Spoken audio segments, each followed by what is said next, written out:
Interesting. Interesting. So you saw the number that sat by his side. We'll go to move on quickly to what you have to you have in up your sleeves as the big tickets for your ministry. So who is it that attacked Zanetor? I believe that that's an issue that we're investigating, Parliament is investigating. I think that we need to get to the bottom of that. You sat in the House at the time. And I'm clear where the voice came from. What section? It came from behind Afenyo. It came from behind Afenyo, and there's a portion of the House where we had the voice from. If you sit in the chamber, you know. And my position is very simple, that we've got, apart from the cameras that broadcast, we've got CCTV cameras in the chamber. Okay. The Marshal's Department must produce the CCTV footage of the chamber. It would allow us to see, because nobody could have made those comments without some kind of gesticulation. We knew who was speaking at the time. It would allow us zero in on the particular individual. And then you can always do forensic voice analysis and all of the people sitting in that particular space. It's very possible and it's very easy to do this if we're committed. I think that Parliament must do this and we must set an example.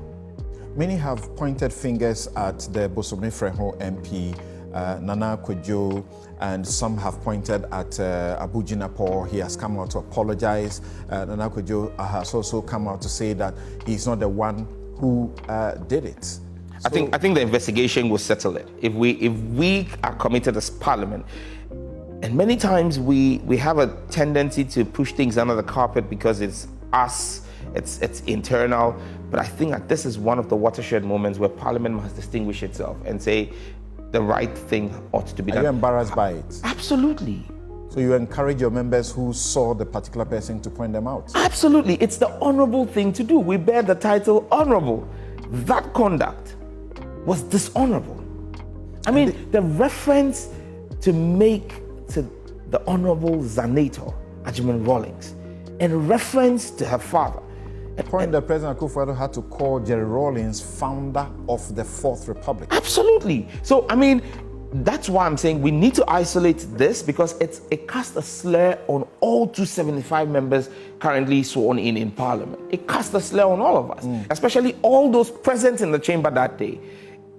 I mean, you cannot be party and privy to such despicable behavior and say that, oh, it's fine. We are upset and seeking to use the Privileges Committee to summon somebody who called action of an MP silly. Meanwhile, an MP, we think it's okay for a member of Parliament to make such despicable comments about their colleague member of Parliament and a former president of the Republic. No, that's double standards that should not be had in the House. What happens to the person if he's identified? Well, the Privileges Committee have various remedies in our standing orders that they could apply. I mean, ranging from him or being made to offer an apology at the bar of Parliament to a suspension from Parliament. There's several remedies. And this is happening at the time when what you already referred to as the embarrassing spectacle at the Appointments Committee went on. Yes. Your vetting, and you and Sam George Okudzeto were actually grilled. You had such a tense, long period. Did you lose sleep over your vetting preparation?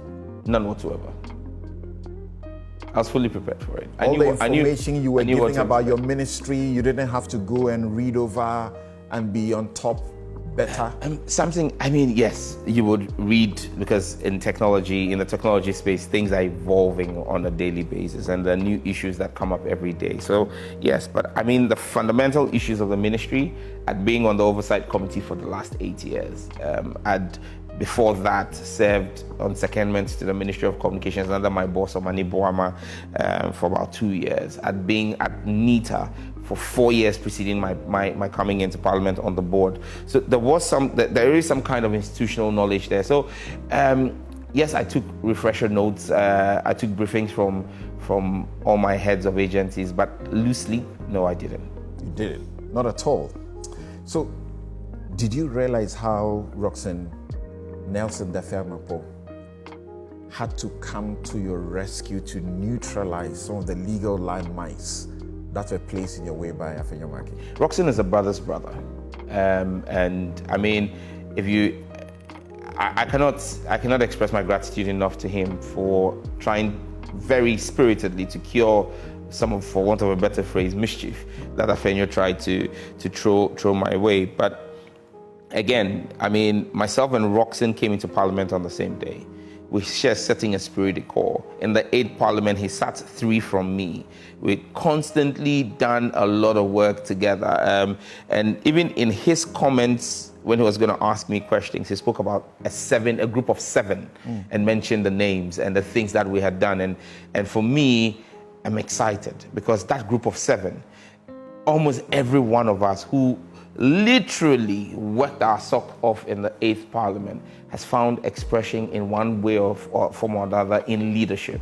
You know, from John Jinapor to Nick Bay to Yusuf Suleimana to Roxanne to Murtala Mohammed to Edward Bawa, who's left Parliament but's found expression. So clearly, that group of 7, and I mean, there was always a joke that they were the Muguyaros in Parliament, led by our senior Muguyaro, who is now Interior Minister, at the time Chief Whip, Mohammed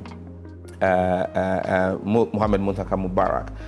I believe that Roxanne is a bulwark for us. I believe that he's a fantastic choice as Chief Whip, and my heart goes out to him, and I salute him for the brotherhood and camaraderie he showed. Bottom line, that tense and long process, all you were required to do was to admit something you may have said and said wrongly, particularly, and apologize to President Akufo-Addo, and you would have had a smooth process. Well, how was that difficult to do? Well, they wanted me to apologize to President Akufo-Addo, the Chief Justice, and Dr. Bawumia. And I asked myself, apologize for what? For words that I deeply believed in at the time I wrote and still believe in. I thought that would have been politics of convenience. For calling him the president who has stolen the purse. There was no purse in the first place. That's what you were saying. But that's what Ghanaians believe. That's why, look, the last election, the 2024 election, was not just a vote on Bawumia. It was a referendum on the governance of President Akufo-Addo. And that's the worst defeat anybody has suffered in our 4th Republic.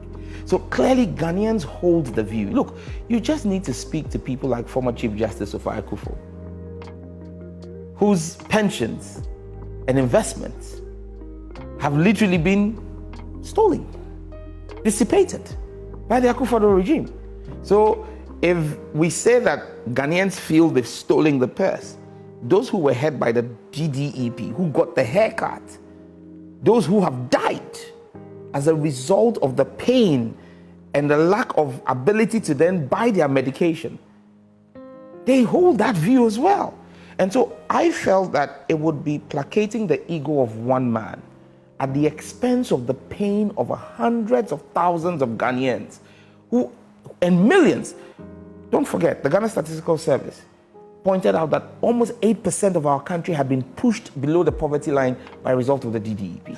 Some 8,000 plus or so. Yes. Right. You know, so those are Ghanaians I stand with. Don't forget, I said I'm not a politician. I'm a citizen with a seat at the table of politicians. My fidelity is to the Ghanaian people and not to the ego of one person. And so, yes, his ego may be bruised by what I said, but is it true? If it is the truth, I really don't care whose ox is God. Great. So this is going to be your first public engagement as a minister for communications. Yep. How does it feel? Does it feel differently? Certainly must. The weight of expectation and the amount of caution that has been sounded to me by family and loved ones about the fact that everything I say now is literally policy. And so, yes, there's a heavier weight of expectation on my shoulders.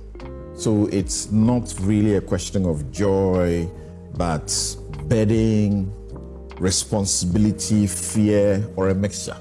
Well, not fear. I mean, I've been active in this space for literally the last decade. And when I say fear of failure? And for me, I think that I see this as a call to higher duty, and for me, it's the weight of expectation. The fact that I've been very critical of my predecessor and the things that have happened in the space. I've been very opinionated on them. And it's as though today you've been giving the mandate, deliver on the things you've spoken about. And so help me God, I will deliver. Like Sam Okudzeto, you knew that this job would be handed you. Your own, even your opponents, right at the vetting, were confirming your expertise and your experience. Well, the decision always rested with His Excellency John Dramani Mahama. And for me, I'd always made the point that I was willing to continue serving him and the party and our country in any capacity, be it in Parliament as a legislator, as maybe in a committee overseeing the sector, or if he found me worthy of the executive. But that decision solely was his to make, and he's made that. And I'm grateful for the confidence he's reposed in me.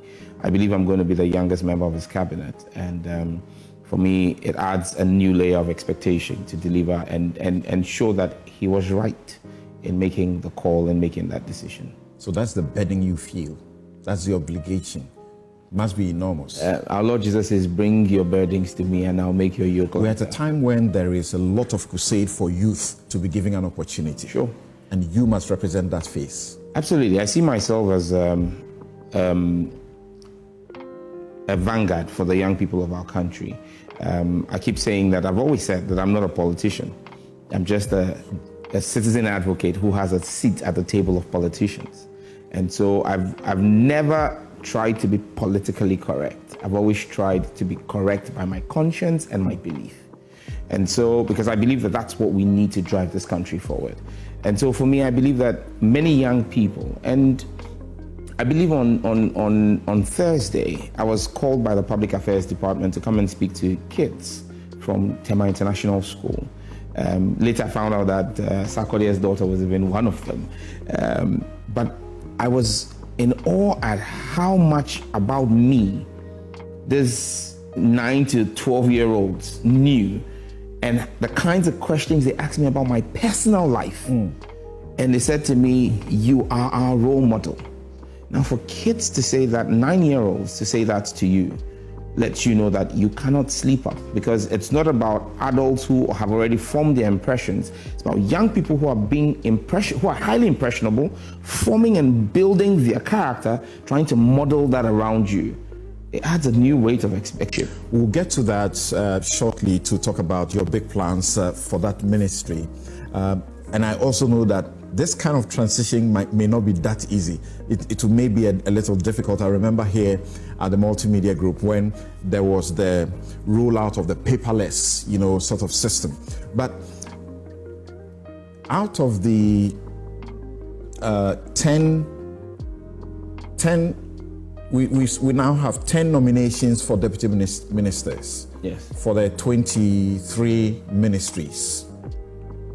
Are you getting a deputy minister? Well, His Excellency will make a decision on that. I think he still has 4 deputy ministers to... 4 to go. Yeah.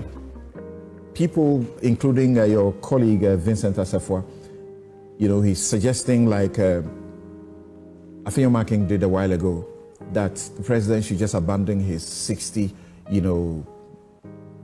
cap that he gave himself and appoint as many, because some of the ministries have even become larger. And so you need more people. You need more hands, otherwise you guys will burn out. Well, President Mahama is a man of conviction. He had a lot of introspection and reflection during the manifesto period before he came out with the 60. And that I believe has influenced his choice of ministers. He picked people who he believes have the drive to be able to succeed either as a team or as a solo player. And again, I'm fully convinced in the decision making of President Mahama that he will get it spot on. He will give deputies to ministers who he believes require same. And for those who don't, there'll be an architecture to support them do the work that they do. You don't think that he must reconsider his 60 ministers game? Well, I think that for a start, he must stick to it. He must stick to it and give it a shot and see how we make it work. For those who today he should give himself the possibility. For those who keep saying that 60 should be abandoned, they were the very same people who championed 50 under Bawumia and thought that it was workable. So even though people have now explained that what Bawumia promised was 50 ministers and 16 regional ministers, so we would have had 66. But President Mahama was clear about his 60, including regional ministers. So you're having both ministers and deputies 44. I believe that it's possible to do it. I keep saying it's possible to reset this country. It's possible to reset the governance architecture. And President Mahama has a blueprint. Let's test it. Let's see it work. And I believe that you can have tweaks as you go on. Like you rightly were making the allusion to rolling out the paperless here at Multimedia. When you roll out a system, it can't be 100%. You will make tweaks here and there. You realize that, we could move this here, we could move this there. And so let's give it a try. Let's be more optimistic than pessimistic. What did you say or do during your vetting that you would have done differently?